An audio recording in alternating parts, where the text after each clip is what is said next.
Здравствуйте, дорогие друзья!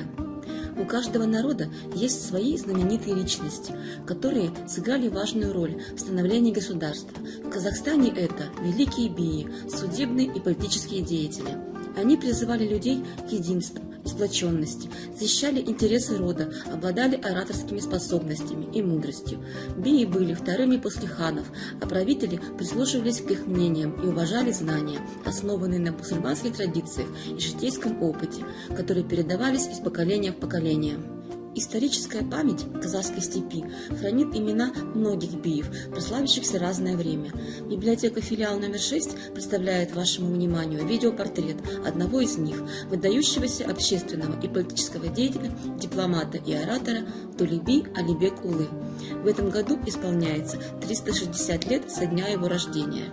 Архивные и фактические материалы о жизнедеятельности казахского деятеля дошли до нас не в полном объеме. К сожалению, многие из этих сведений утеряны в годы преследования, духовного и материального обнищания населения степного края. Но несмотря на это, на основе имеющихся источников многие биографические страницы жизни великого Толеби воссозданы.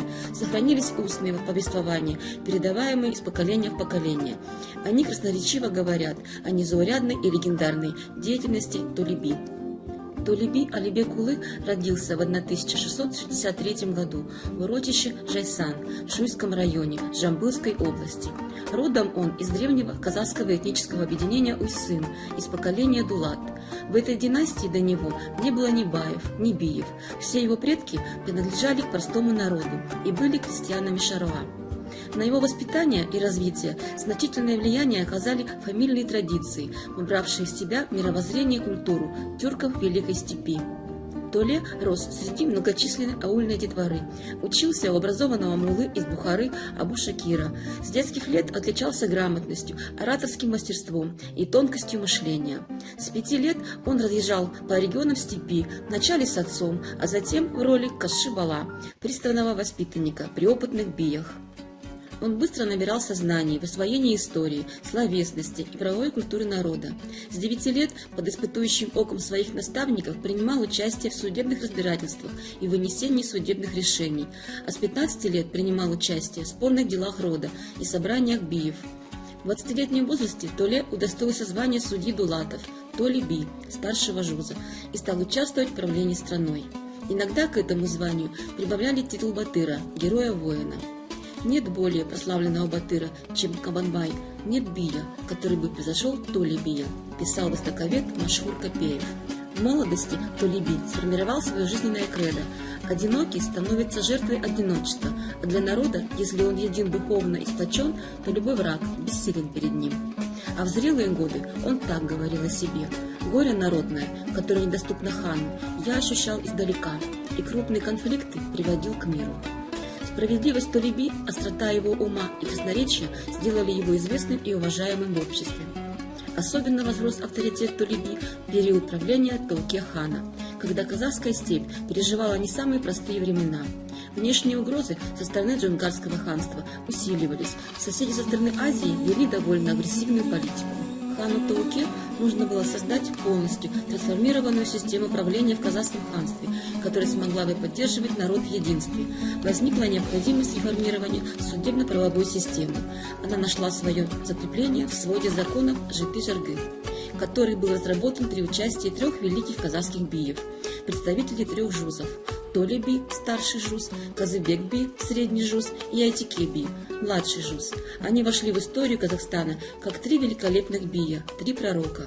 Толеби был старшим среди них по возрасту, по рангу жузов и по опытности. О нем говорили: среди биев Толеби, среди ханов Есимхан достигли вершины славной власти. Годы жизни Толеби Алибек Улы совпали со временем одного из самых страшных столетий существования казахского государства – войной с Джунгарским ханством. Война эта приобрела всенародный характер. Есть сведения, что Толеби лично участвовал в битвах и особенно был суров к предателям. Его приговор к одному из них стал эталоном в решении подобных спорных дел.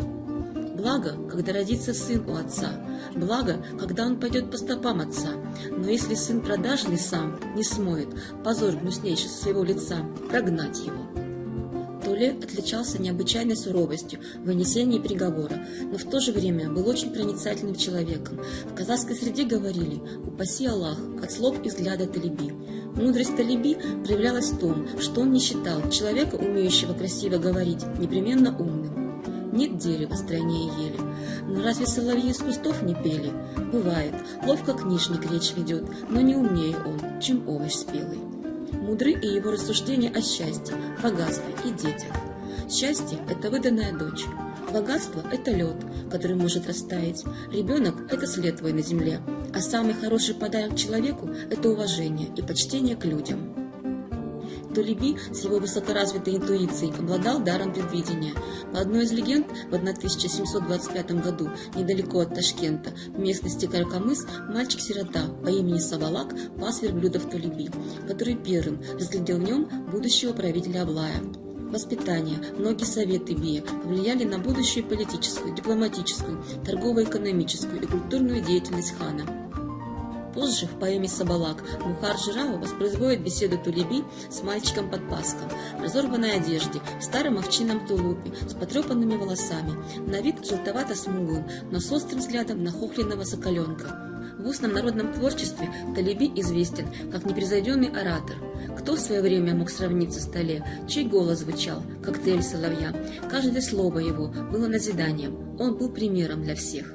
Так воспевал Толе народный акын Толемис Изболов в поэме «Утеген Батыр». До наших дней сохранилось много исторических легенд, связанных с именем Толеби.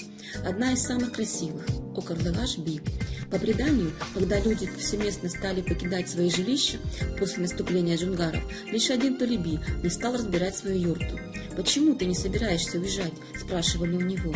Да в этом году одна ласточка поселилась наверху юрты. Это ведь легендарная птичка. Во времена потопа, когда корабль Ноя тонул, она спасла его. «Не могу же я разорить ее гнездо и уничтожить ее птенцов», – отвечал мудрый Толе. Услышав это, джунгарский предводитель, пораженный человечностью и мудростью Бия, не испугавшегося врагов, приказал остановить разбой аула Бия, сказав, что народ, у которого есть такой мудрец, поработить невозможно. С той поры и зовут Толеби Карлыгаш-бием. Последние годы жизни Толеби провел вблизи Ташкента. Некоторое время фактически правил им. В одном из официальных донесений того периода говорится, что Толеби в Ташкенте больше хана, владельцем почитается. Его останки были погребены в соответствии с завещанием в Ташкенте, рядом с мавзолеем Шайхан Таура. На его могиле поставлен памятник. С именем Толебия связана целая эпоха в истории казахской степи.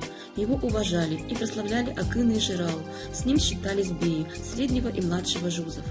Мудрость и находчивость Толеби были еще при жизни, признаны со стороны других его выдающихся современников. О нем существует много легенд, сказаний и преданий. Ему приписывается авторство, множество изречений, афоризмов. Великий Бий оставил потомкам наставления, которые актуальны во все времена. Жизнь Толебия можно охарактеризовать его же словами. Для народа счастье не в богатых людях, а в мудрых. Более подробную информацию о жизни и творчестве великого бия казахского народа вы сможете найти в нашей библиотеке.